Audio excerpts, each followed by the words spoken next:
دن حضرت صلی اللہ علیہ وسلم لوگوں میں تشریف فرما تھے کہ آپ کے پاس ایک شخص آیا اور پوچھنے لگا کہ ایمان کسے کہتے ہیں۔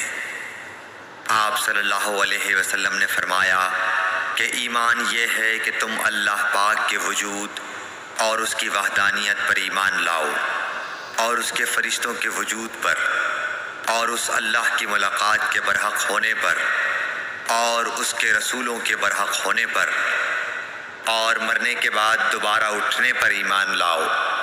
پھر اس نے پوچھا کہ اسلام کیا ہے؟ آپ صلی اللہ علیہ وسلم نے پھر جواب دیا کہ اسلام یہ ہے کہ تم خالص اللہ کی عبادت کرو اور اس کے ساتھ کسی کو شریک نہ بناؤ، اور نماز قائم کرو، اور زکوٰۃ فرض ادا کرو، اور رمضان کے روزے رکھو۔ پھر اس نے احسان کے متعلق پوچھا۔ آپ صلی اللہ علیہ وسلم نے فرمایا، احسان یہ ہے کہ تم اللہ کی عبادت اس طرح کرو گویا تم اسے دیکھ رہے ہو۔ اگر یہ درجہ نہ حاصل ہو تو پھر یہ تو سمجھو کہ وہ تم کو دیکھ رہا ہے۔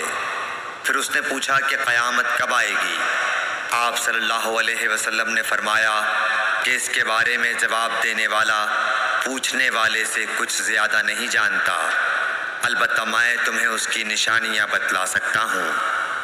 وہ یہ ہیں کہ جب لونڈی اپنے آقا کو جنے گی، اور جب سیاہ اونٹوں کے چرانے والے دیہاتی لوگ ترقی کرتے کرتے مکانات کی تعمیر میں ایک دوسرے سے بازی لے جانے کی کوشش کریں گے، یاد رکھو قیامت کا علم ان 5 چیزوں میں ہے جن کو اللہ کے سوا کوئی نہیں جانتا۔ پھر آپ صلی اللہ علیہ وسلم نے یہ آیت پڑھی کہ اللہ ہی کو قیامت کا علم ہے کہ وہ کب ہوگی۔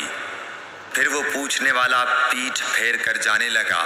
آپ نے فرمایا کہ اسے واپس بلا کر لاؤ۔ لوگ دوڑ پڑے مگر وہ کہیں نظر نہیں آیا۔